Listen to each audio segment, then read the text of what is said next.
What's up, ladies and gents, and welcome back to some Tropico 6. Now today we do something a little bit different, as I have seen in other people's videos and in my own experience that there are little few basic things that if you pay attention to them, your gameplay improves a lot. And I just want to touch on it. And these are mistakes I've seen other people make, that I've made myself, that are very easy to overlook and very easy to fix. So this is, by the way, not my save game, so if I'm not quite sure what's going on here, then I'm very sorry, I haven't played up to this point. Anyway, why are you stealing other people's save games? What the hell? I'm not stealing. I'm loading. Oh well, so the first thing I want to touch on is this little book here, the Almanac. And it is probably the most important tool that you have. Because here you have an overview of basically everything. And it takes you to every important statistical category. And to me, personally, the most important thing of making people happy are these two. And here you can see, you can either go through this book, clicking on these two, or onto the People tab. In the People tab, with the homes and the jobs, you can see 5 families are homeless. Then you can click here, and you can see who it is. Can I help you? Or you can click here, Please, click on him. You can click on these people. These probably just arrived here, I think, because they're homeless instead of living in a shack. So good to see you. I feel like I'm being watched. Did I forget And something? it is quite interesting. You can just click on them, if you have homeless people, then you can follow them. And you see, oh, he is working right here apparently. Yes, here's a blue arrow, this is his workplace. Here's the green arrow, that is where he lives. So apparently he doesn't have housing near his job. Which brings me to a very important point. Make sure people have houses near their jobs. It is very important, because if not, they will build a shack, they are unhappy because they're homeless. Let me And be. I repeat once again, book, homeless families, or People tab. Click on him, follow him, and then you can see where he lives with the green arrow, where he works with the blue arrow, and where he is currently located with the red arrow. So the solution to this would be to build a home for him close by, or to maybe look at this and see, oh, maybe I can get some more room here.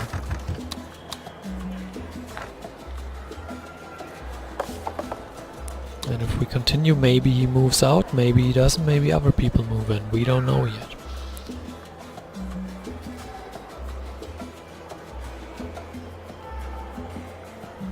No, apparently he doesn't.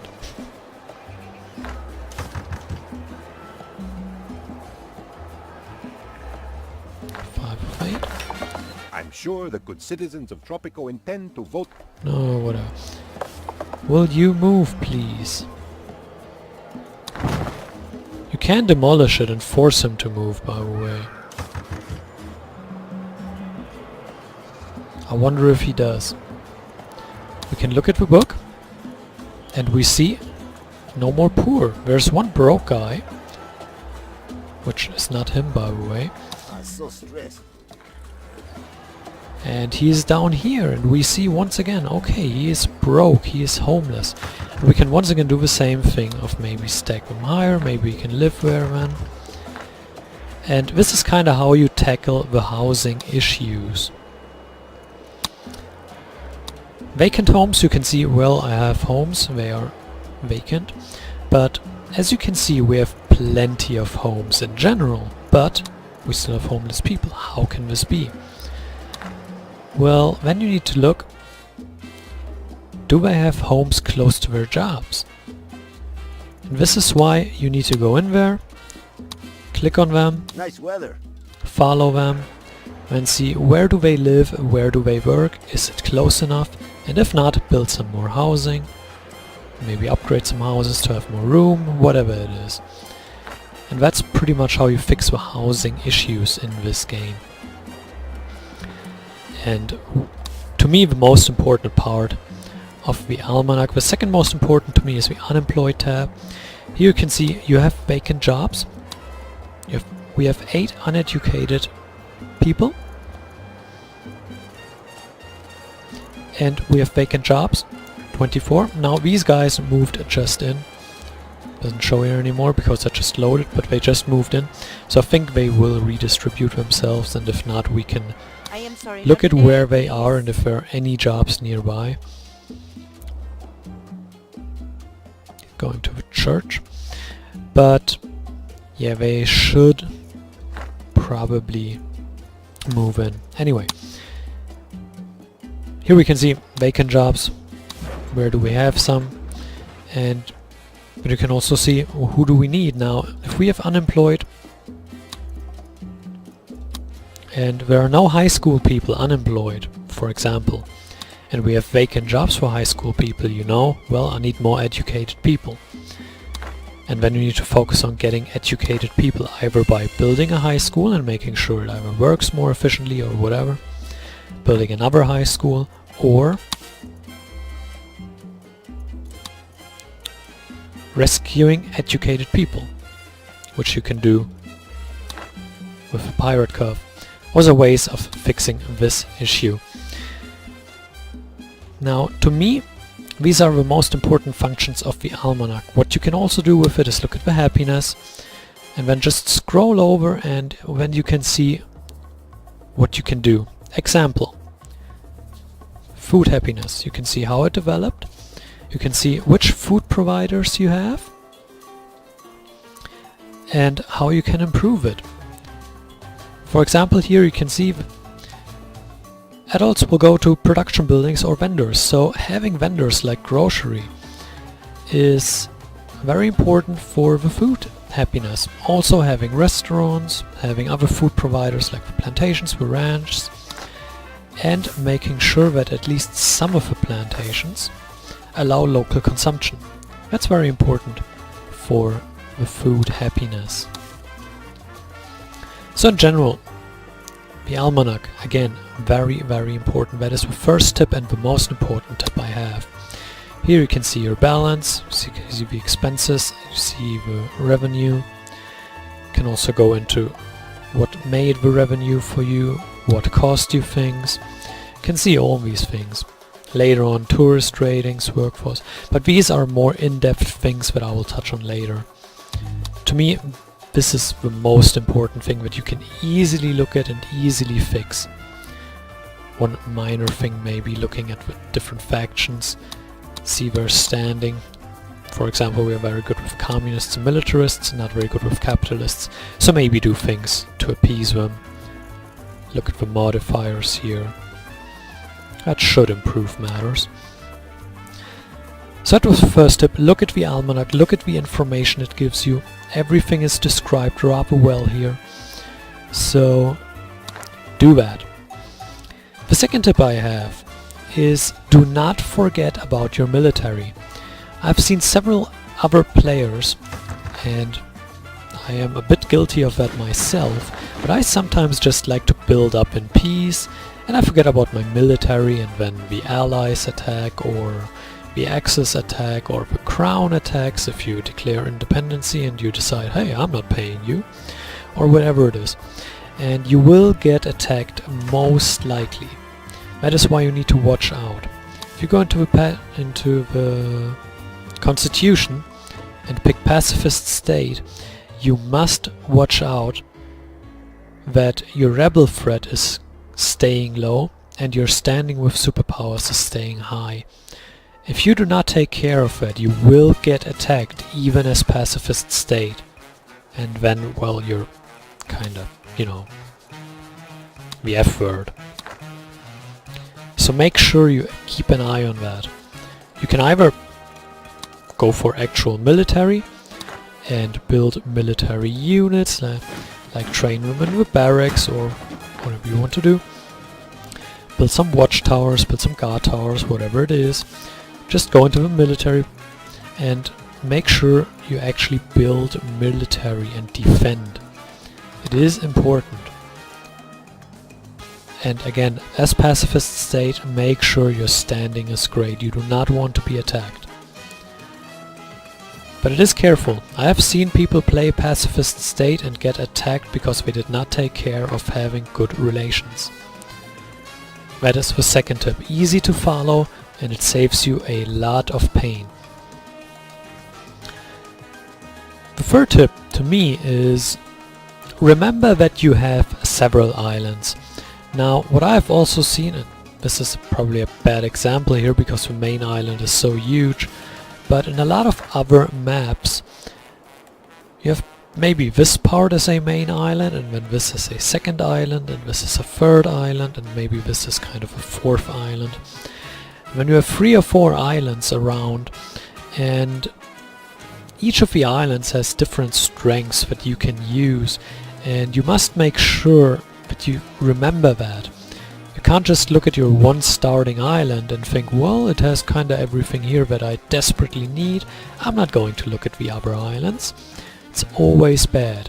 Always look at the other islands, see what they can do well, and actually inhabit those. Use them. They are to your advantage. They really, really are. So now that we've covered this tip, which is as simple as it sounds, I've seen people forget about it, like they just play their starting island. That's all they do.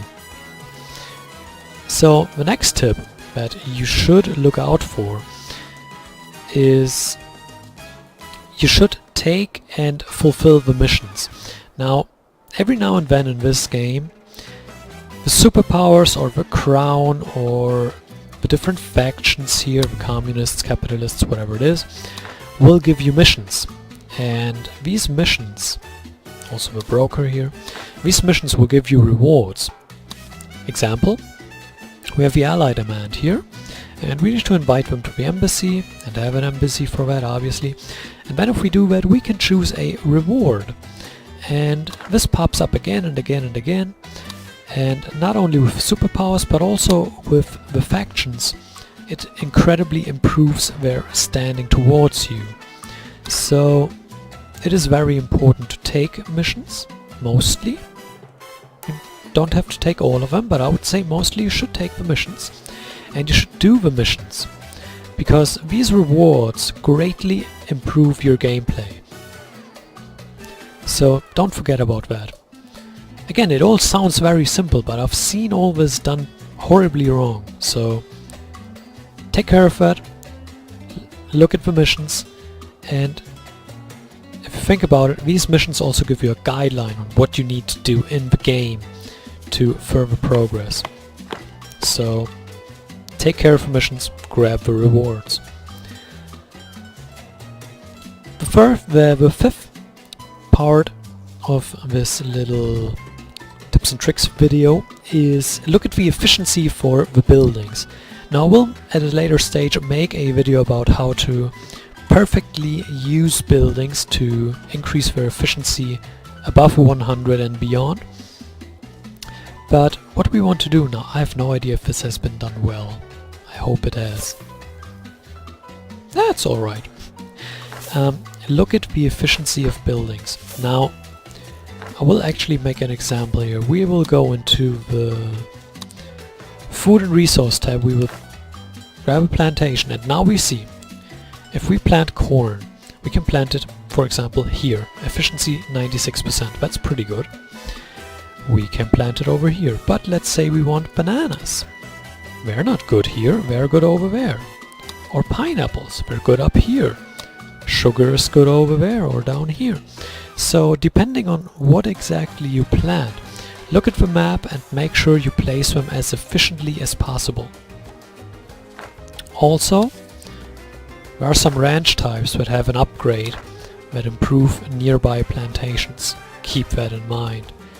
But that is something we will touch on in the guide on how to make them super efficient. Like here, 100%, great. That leads me to number 6 on my list. Yes, I have written them down because I can't keep all this in mind.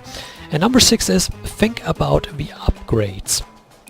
Also, I see that a lot. I watched quite a bit of this game, and what I've seen a lot is people don't buy their upgrades. There are a lot of upgrades here. They're great. Buy them. Example, increases the efficiency by 50%. Yes, it's only available in Cold War, but do it. I've seen people not do this. They played and played and played and they fell behind and they just didn't do these things. Same with work modes. Look at the work modes, see what they do, and see if there is an improvement to be gained out of this. Also, this is something we will touch on in the efficiency video. But use it. Use the upgrades, use the work modes, they are important. Use the work modes for the houses, use the work modes for everything. Everything has work modes that improve certain things or decrease certain things. Look at it. Make sure you look at it. Look at the upgrades. They're great. I can't stress this enough. Do it. And that brings us to number 7, which is we will take a quick look at the new institutions in this game. And basically what I mean by that is make sure you use these buttons here. There will come a few more, but make sure you use these buttons. Now the politics button isn't very important, although you should take care of it. But the two most important ones that I think of is the pirates. Use your pirates. Build pirates, use them.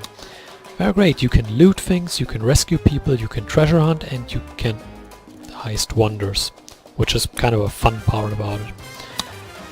Also with Commando Garrison you can do the same.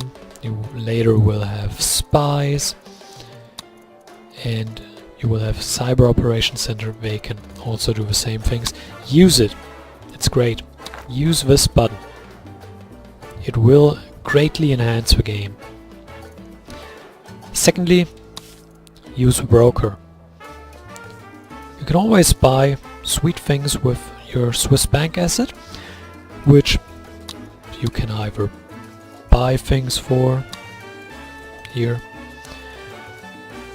or basically what you have to do is he gives you requests, this one, this symbol, and you fulfill it, you get Swiss bank accounts, Swiss bank assets, and then you can buy things. For example, very nice is buying militarists standing, or other factions that will show up. These will switch every now and then. Here, offer valid until end of 104 days. When you get new offers, just check back in here. It's quite useful. I've seen people forget about this and this a lot, and it's quite costly. And the last tip for today, before we go into more in-depth things in the next videos, is be careful with your infrastructure. Now, for example, this has happened to me as well. So this is something I see a lot, and I do as well, and basically everyone does every now and then. If you say want to build up here, you must make sure that the road gets up here, and we can't right now. We can't connect a road up here. It just doesn't work. You have to delete something, or... And I've seen where a lot of people build, and they just don't look at how the roads must be laid out, if it all works, if it all makes sense. The whole infrastructure was just kind of a mess. So before you build things, make sure you have the road grid set up, so you know everything can be connected, and so that you don't just block out an area where you can't get to anymore. So that was basically it. This is kind of 8 very, very simple things that you should pay attention to in this game, and it will greatly enhance your gameplay if you take care of these things, and it should really carry you through actually most of the game without too much trouble. Now we will go into more advanced things in a later video, but these easy things will greatly enhance it if you pay attention to it. And we leave off with do upgrades. So thanks for watching, I hope you enjoyed it, and I hope this helps improve your game a little bit, and I hope you will maybe be able to take some of these tips and put them into practice. And until next time, farewell.